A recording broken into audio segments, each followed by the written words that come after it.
A gente teve algumas boas mudanças, né? Uma das principais foi a questão dos calibres, que a gente tinha muitas restrições, né? Então, por exemplo, né, pessoal aí que não conhece o assunto, não conhece calibre, a gente podia ter o cidadão, o civil, né? Eu, vocês, tal. A gente podia ter no máximo, né, para revólver o calibre 38 e para pistola o calibre 380.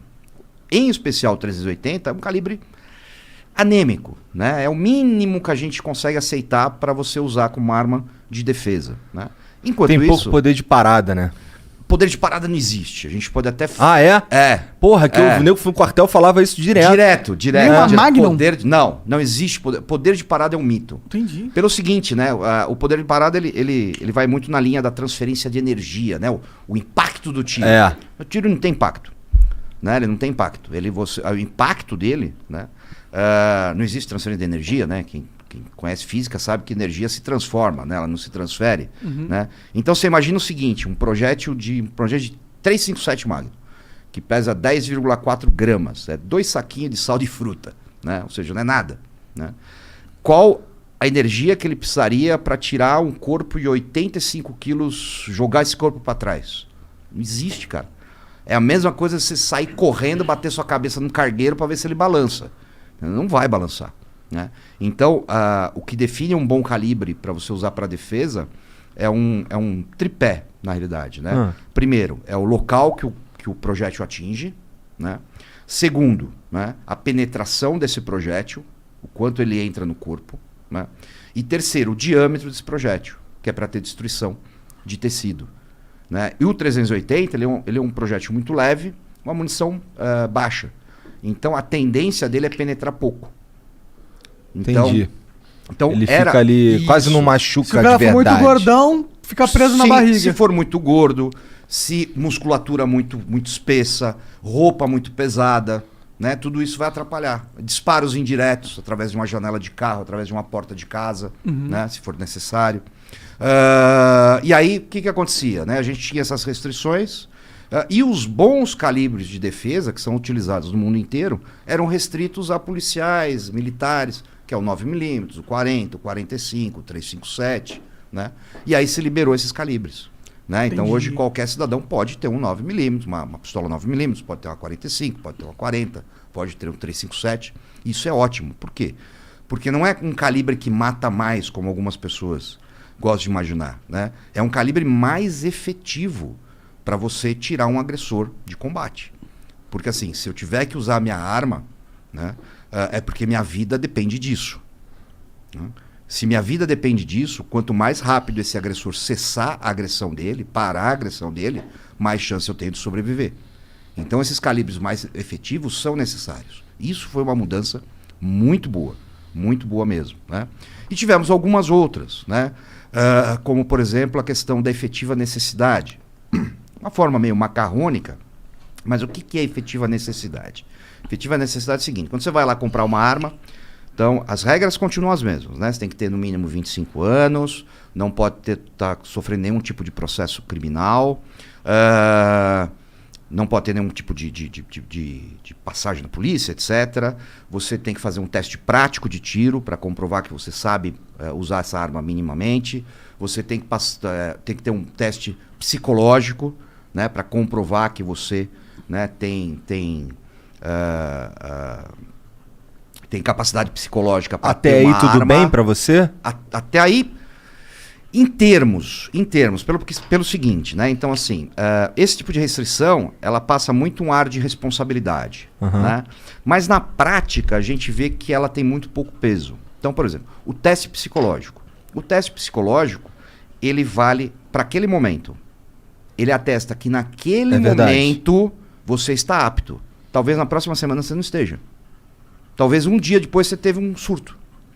Se o cara for um psicopata, ele não pega.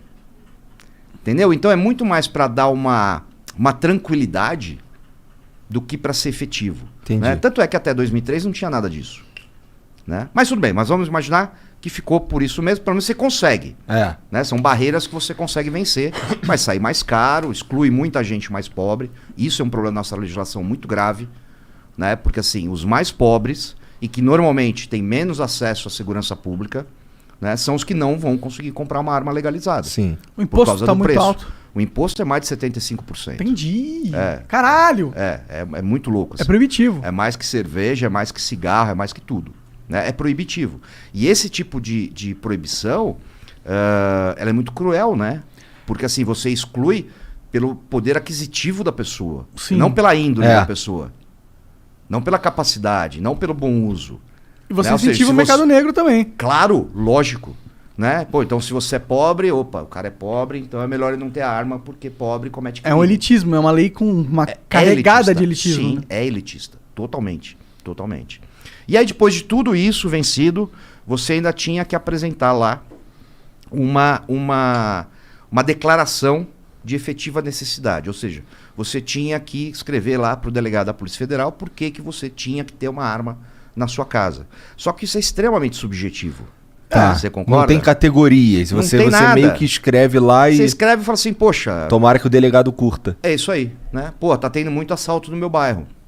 Eu vi uma negativa, né? Onde a pessoa colocou essa justificativa. Falou, ó, já tive 3 casas já foram roubadas na minha rua e a gente tá com medo e eu quero ter uma arma para me defender.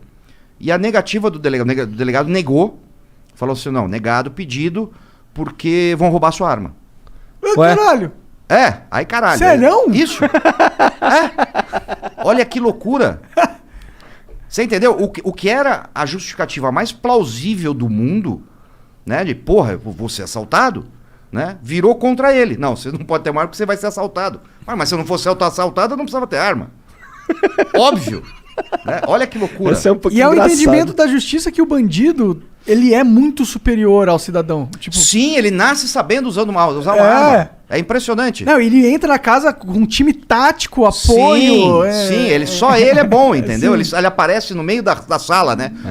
Aparece. Poderes mágicos. Poderes mágicos. Ele aparece no quarto, vai ser sempre surpreendido, né? Essa maluquice toda, que aliás é uma coisa que eu trato bastante no meu curso de defesa residencial, né? Eu tenho, depois que eu tive no podcast, lá no Flow em Curitiba, né? Eu criei um curso só para isso, né? Porque assim, eu via, isso é uma coisa muito alarmante, assim, se você fizer uma pesquisa, né, e perguntar para as pessoas assim, pô, você se sente seguro dentro da sua casa? 90% vai dizer que não. Cara, isso é muito assustador, né? Você viver num país onde, porra, 90% das pessoas não se sente segura dentro da própria casa. Cara, isso não pode acontecer. Né? Isso não poderia acontecer, é terrível. O que a gente pode fazer hoje em dia é encher de câmera. Mas isso, encher de câmera, tu vai ver que o cara te roubou. Isso, exatamente, né? Você vai mandar pros amigos depois no WhatsApp, falar, ó o cara entrando na minha casa, olha ele dando na minha cara, né? Olha ele fazendo xixi no tapete. Entendeu? É isso, cara, infelizmente é isso. Isso é uma coisa interessante, porque assim, eu lembro assim, eu nasci em 1970, né? Tô com 50 anos, e até 2003 era muito fácil você comprar uma arma no Brasil. Né? Em 1991, quando eu fiz 21 anos, eu comprei minha primeira arma. Né? Eu apresentei 3 documentos. Né? Eu apresentei um atestado de antecedente emitido pela Polícia Civil aqui de São Paulo, um olerite, né? O comprovante de renda lícita. Lá no Rio a gente chama de contra-cheque. Contra-cheque, exatamente, o contra-cheque. E um comprovante de residência, mais nada. Com esses 3 documentos, 15 dias depois, com 21 anos, eu estava com meu revólver em casa. Né?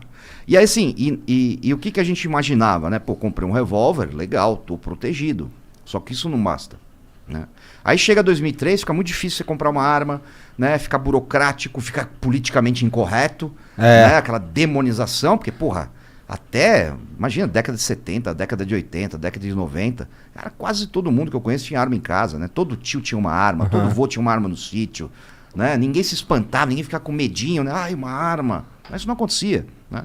Mas, rapidão, em 2003, quando alterou, eles brigaram com quem já tinha arma também? Ou os caras que já tinham arma? Não, então, aí eles lançaram um negócio que era o recadastramento, né? Então você tinha uma arma, você comprou legalmente, certinho, aí você tinha que fazer o recadastramento dessa arma, passar por todo esse trâmite burocrático a cada 3 anos. Eita. E aí o que aconteceu? 7 milhões de pessoas de armas foram jogadas na ilegalidade, porque ninguém fez, cara.